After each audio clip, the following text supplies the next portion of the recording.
Assalamu alaikum dear viewers. Welcome to my channel Crescent Notes. Today my lecture will be based on the elements of poetry. First comes simile. Simile means tashbih dena. A simile is a definite statement of likeness between two different things having one feature common. तशबीह या simile किसी भी दो मुख्तलिफ़ चीज़ों के दरमियान शबीह का कतई बयान है, यानी किसी भी दो चीज़ों के दरमियान सिमिलैरिटीज़ या इनके कॉमन फ़ीचर्स को बयान करना सिमिली कहलाता है। इसमें कुछ डिफरेंट वर्ड्स या फ्रेजेस यूज़ किए जाते हैं, such as like, as, similar to, resembles और seems. Here we have some examples like he is as proud as peacock. The dawn comes up like thunder. In these sentences, as and like are used as similes. Then comes metaphor. A metaphor is an implied simile, and in it such words like as or so are not used. Metaphor का मतलब है इस्तारा। Metaphor एक implied simile भी हो सकती है, लेकिन इसमें वो वर्ड्स यूज़ नहीं होते जो सिमिली में हम करते हैं। ये नहीं कहते कि एक चीज़ एक दूसरे से मिलती जुलती है, बल्कि मेटाफर में दो चीज़ों का जब कंपैरिजन किया जाता है तो लगता है गोया दो चीज़ें एक ही हैं। When we say he fought like a lion, we use a simile. But when we say he was a lion in the fight, we use a metaphor. In metaphor, the comparison is implied, that is, the figurative term is substituted for or identified with the literal term. Here we have examples. Coming events cast their shadows before. The roads was a ribbon of moonlight. Variety is the spice of life. Tiger, tiger, burning bright. In these sentences, shadows, ribbon, spice, burning are used as metaphors. Then comes personification. It means तजस्सुम या मुजस्सिम। ये इंसान की सिफ़ात किसी जानवर, किसी शय या तसव्वुर को देने पर मुश्तमिल होती है। ये मेटाफर की एक सब टाइप है, an implied comparison in which the figurative term of the comparison is always a human being. When Sylvia Plath makes a mirror speak, I am silver and exact, I have no perceptions. She is personifying an object, that is, mirror.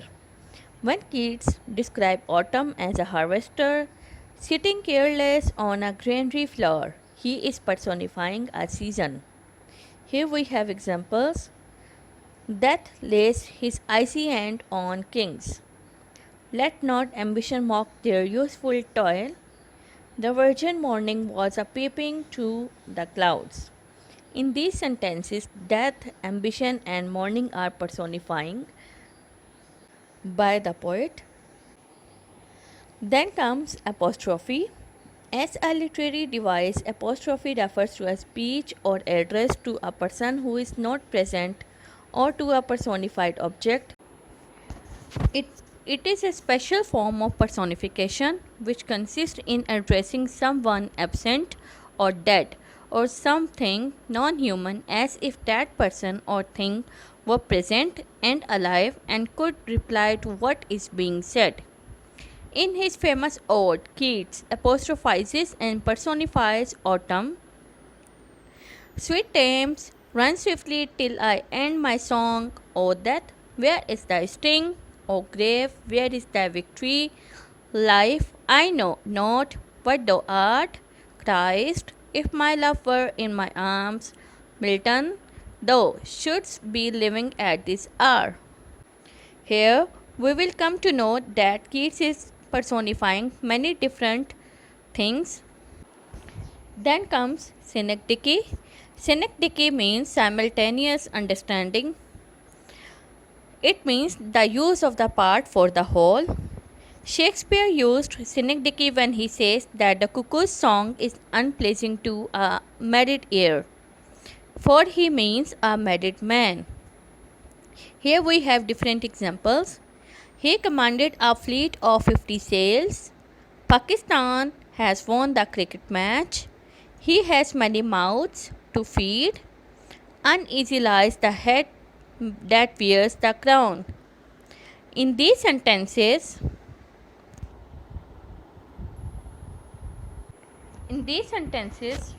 sails means ships, Pakistan means cricket team, mouths means persons, and head means man. Then come metonymy. इल्म बयान की एक सिफ्त है। Metonymy से मुराद किसी चीज़ को या किसी बंदे को जब मुखातिब किया जाता है तो वो इसके ट्रू नेम से नहीं पुकारा जाता बल्कि उससे एसोसिएटेड चीज़ों को पुकारा जाता है। Here we have examples. Grey hair should be respected. Here grey hair means old man. Then these days I am reading Ghalib. Ghalib means poetry. Then the kettle is boiling means the water in the kettle is boiling. Then comes symbol. A symbol is a mark, sign or word that indicates, signifies or is understood or representing an idea, object or relationship. It means alamat. ये एक ज़हरी शय या अमल है जो अपने अलावा कुछ और मायने भी तजवीज़ करता है। Image, metaphor and symbol shade into each other and are sometimes difficult to distinguish. In general, however, an image means only what it is. The figurative term in a metaphor means something other than what it is, and a symbol means what it is and something more too. In other words, a symbol functions literally and figuratively at the same time. Here we have examples. If we say some dirty dog stole my wallet at the party, we are not talking about dog at all and are therefore using a metaphor. Dirty dog means bad man. If we say you can't teach an old dog new tricks, we are talking not only about dogs but also about living creatures of any species. Here we are speaking symbolically. Here we have more common symbols like scales is a symbol for justice, scepter is a symbol for monarchy and rule, dove is a symbol of peace, lion symbol for strength and courage, cross is a symbol for Christianity, crescent is a symbol for Islam, clenched fist is a symbol for aggression. Then raised arms symbol for surrender, journey is a symbol for life, likewise darkness is a symbol for death. Dear viewers, hope my lecture will be helpful for you. Watch my video till end. Please subscribe my channel. Take care. Allah Hafiz.